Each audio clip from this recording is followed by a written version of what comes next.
Bienvenue mesdames et messieurs dans votre émission Vivre les réalités du ciel sur la terre. Je me présente, je suis le pasteur André et nous avons comme règle d'or sur ce plateau que Jésus-Christ est Seigneur et la parole de Dieu est l'autorité finale. Alléluia. Alors, nous allons continuer exactement là où nous nous sommes arrêtés hier et j'étais en train de vous démontrer que Dieu effectivement n'écoute pas toutes les prières.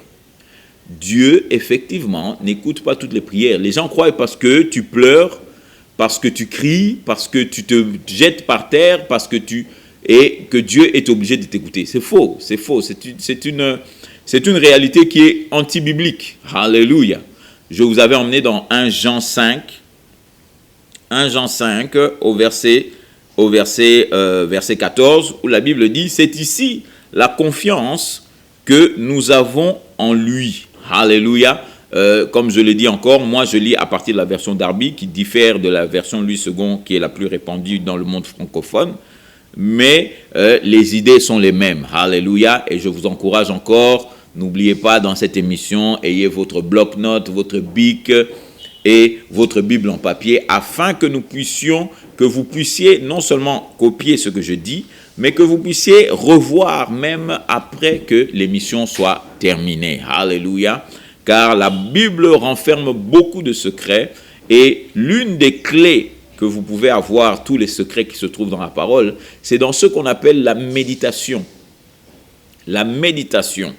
Rappelez-vous quand il dit à Josué dans Josué 1, verset 8, il lui dit clairement, papa, il lui dit que si tu veux rentrer dans la terre promise, ça c'est la version pasteur André, il dit si tu veux rentrer dans la terre promise, et si vous étudiez, vous allez voir c'est la même chose. Il dit si tu veux rentrer dans la terre promise, médite ce livre jour et nuit, médite-le. Il est vrai que là il parlait de la Torah, mais aujourd'hui je vous dirais bien que si vous voulez vivre les réalités du ciel sur la terre, méditez surtout les évangiles. Non, pas les évangiles, excusez-moi, parce que les évangiles aussi, c'est une réalité avant Jésus-Christ. Mais je voudrais vous dire, méditez surtout les épîtres de l'apôtre Paul. Méditez les épîtres de Jean, comme ici par exemple. Ici, il nous dit, c'est ici la confiance. C'est-à-dire qu'il n'y a pas un autre endroit où tu peux trouver la confiance de Dieu. La confiance de Dieu est ici.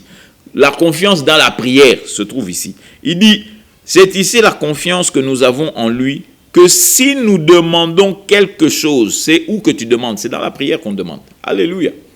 Et il dit maintenant, si tu demandes quelque chose, il faut que la chose que tu demandes soit selon sa volonté. Alléluia. Selon sa volonté. Et nous avions dit que si il nous écoute quand tu demandes selon sa volonté, donc quand tu demandes en dehors de sa volonté, donc il ne t'écoute pas. Alléluia. Ça me rappelle une histoire, un pasteur, une fois, il était en train de prier, il dit, Seigneur, Seigneur, qu'est-ce que tu fais avec toutes ces prières? Et le Seigneur dit, quelle prière? Alléluia. Amen. Quelle prière? Parce que notre Dieu n'écoute pas toutes les prières. Amen. Je sais que c'est répandu dans la religion que oui, Dieu t'écoute. Dieu t'écoute. Parle-lui comme si tu parlais à un ami. Papa, je veux te dire une chose. Alléluia. Aussi vrai que nous avons la capacité de parler. Si toi, disons qu'aujourd'hui, toi tu parles en Chiluba. Toi, tu as grandi dans une famille où on ne parle que Chiluba.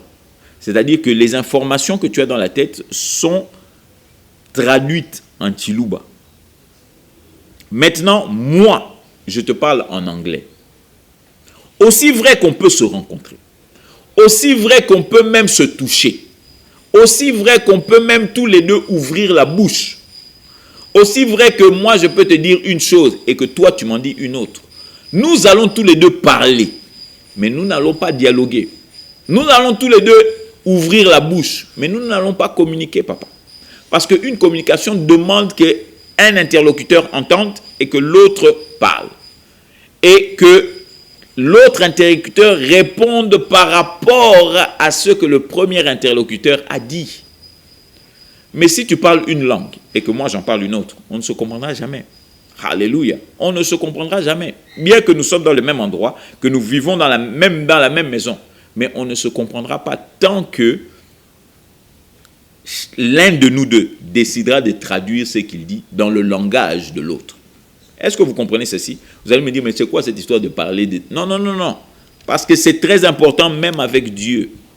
Parce que la Bible nous dit que si tu demandes quelque chose, que cela soit fait selon sa volonté.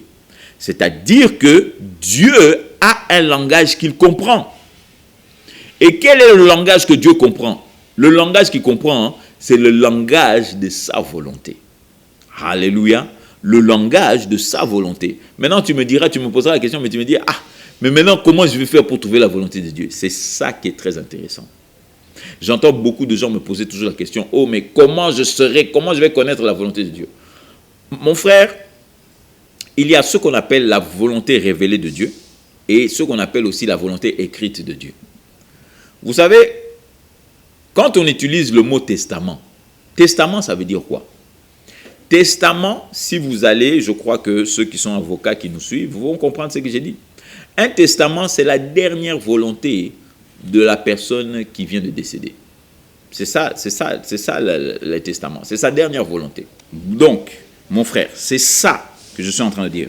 Ma soeur, écoute-moi bien. Dieu a un langage et son langage, c'est la parole de Dieu.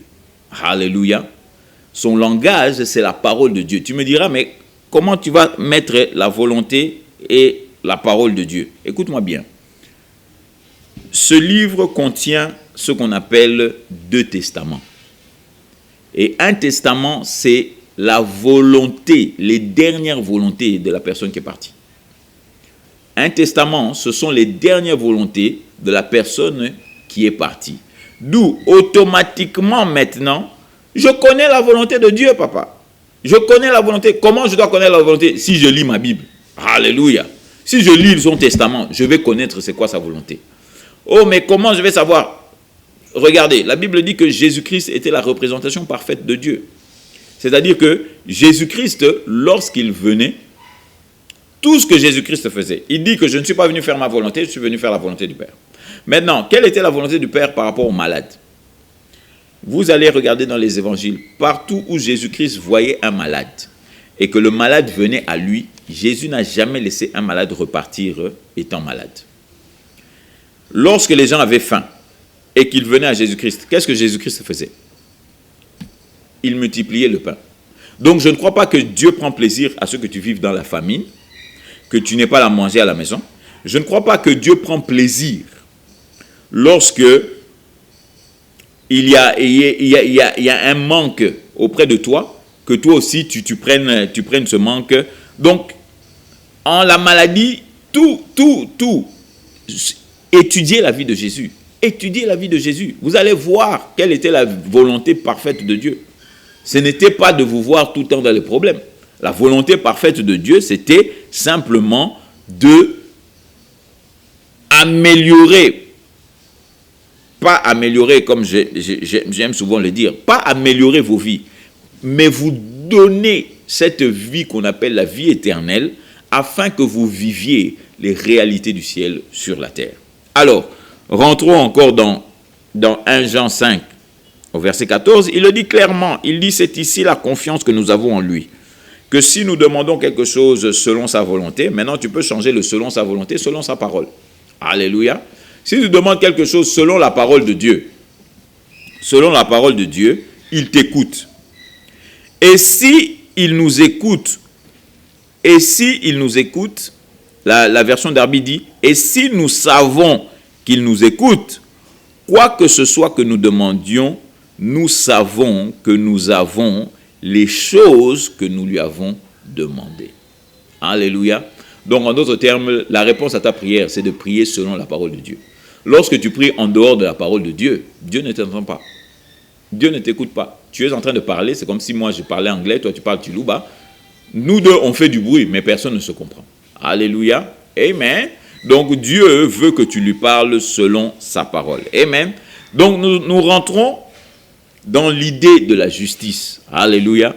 Et nous avions découvert une définition très forte de la justice de Dieu, qui était la justice de Dieu, c'est la capacité de se lever dans la présence de Dieu, sans sens de culpabilité, condamnation ou complexe d'infériorité. Alléluia. Amen. Donc la justice c'est la capacité de se lever dans la présence de Dieu le Père, sans le sens de culpabilité, de condamnation ou de complexe d'infériorité.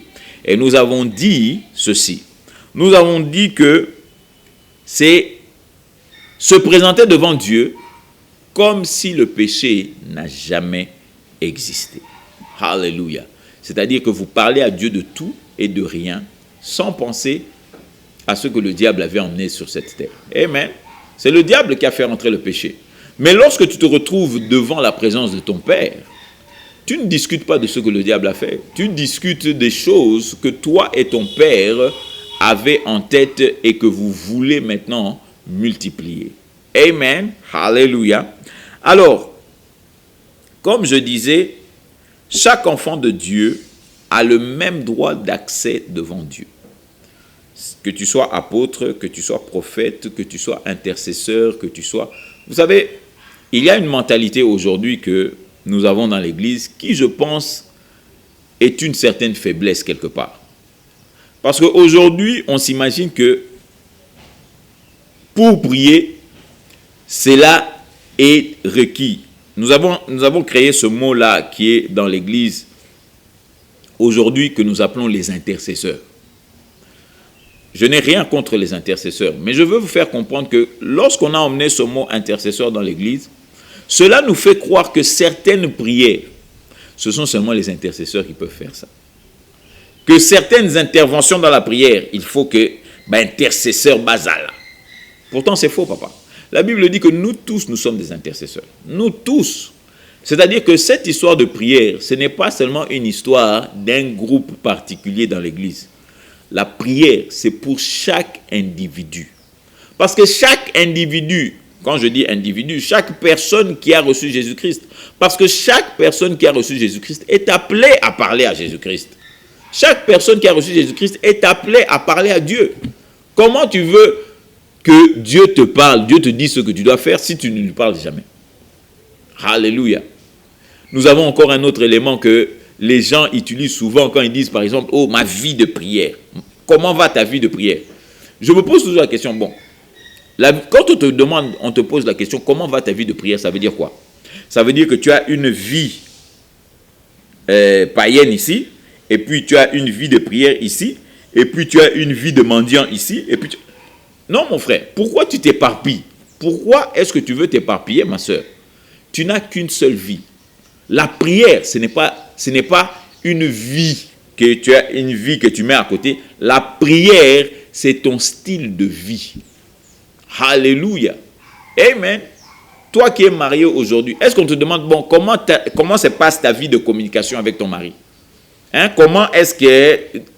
Papa, ta vie de marié inclut la discussion avec ton mari ou bien avec ta femme. Alléluia. Comprends bien que ces choses-là de catégoriser ta vie comme si dans ta vie il y a différents départements, il faut comprendre que la prière, c'est ton style de vie. C'est pour ça que même Jésus-Christ dit, quand il parle de la prière, il dit lorsque vous priez. Il ne dit pas quand vous décidez de... Non, lorsque vous priez, c'est-à-dire que la prière, ce n'est pas une option. La prière, c'est une vie. Et maintenant, par rapport à ce que nous disons que tout le monde a accès devant Dieu, tout le monde peut parler à Dieu. Mais on ne parle pas à Dieu n'importe comment. On parle à Dieu selon sa volonté ou bien selon sa parole. Alléluia. Il faut bien comprendre que Dieu comprend un langage et son langage, c'est la parole de Dieu. Donc, si tu pries en dehors de la parole de Dieu, Dieu ne va pas t'entendre. Et tu risquerais de vivre ta vie chrétienne très malheureux, sans aucune réponse dans la prière. Pourquoi? Non pas parce que Dieu ne t'aime pas, mais parce que simplement tu ne veux pas prier comme lui, il te demande de prier. Alléluia. Donc nous avons dit que tout le monde a un accès. Maintenant, l'un des problèmes que nous avons aujourd'hui dans l'église, c'est quoi? C'est ce que moi j'appelle une conscience remplie de péché. Écoutez-moi bien. Une conscience remplie de péché. C'est-à-dire quoi? La première chose qui est éveillée dans ta pensée quand tu parles, c'est le péché. Alléluia. Vous allez voir que la plupart des chrétiens que moi j'appellerais des religieux, la plupart des religieux, dès qu'ils font quelque chose, oh, c'est un péché. Ce n'est pas bon. Le salaire du péché. Donc, il passe sa journée à parler du péché. C'est comme si Jésus-Christ n'a rien fait. Il n'a rien fait. Tout ce que tu vois, c'est mal. Tout ce que tu vois, c'est le péché. Ce n'est pas ça. Là, une pensée remplie de péché, c'est-à-dire que quand tu demandes à chrétien, bon, si tu sambela, la première chose qu'il va faire avant à sambela, bon, tu sais pardon pour ne pas pécher nabiso. Mais papa, comment ça se fait que toi, tu as tout le temps le péché devant toi? Vous allez me dire, oh oui, mais on vit dans ce monde est rempli de péché. Oui, mais tu n'es pas obligé de collaborer. Si la personne, par exemple, je marche avec quelqu'un, je marche dans la rue, et puis, voici que la personne qui est là utilise des insanités. Bon, s'il utilise des insanités, est-ce que c'est moi qui pêche? C'est pas moi.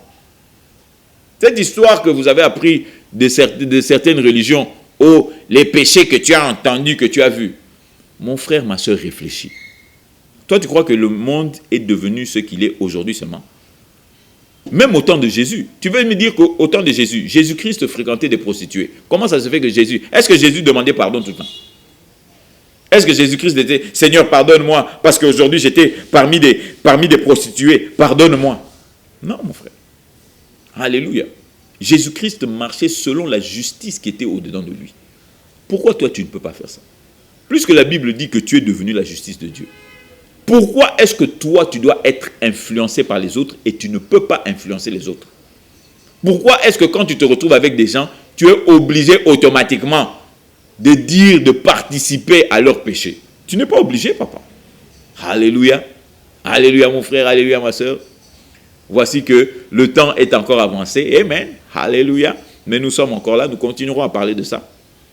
Mais je veux te faire comprendre, avant que nous terminions cette émission, que Jésus-Christ vous a fait la justice, a fait de vous la justice de Dieu, afin que vous marchiez sur cette terre avec la nature de Dieu au-dedans de vous.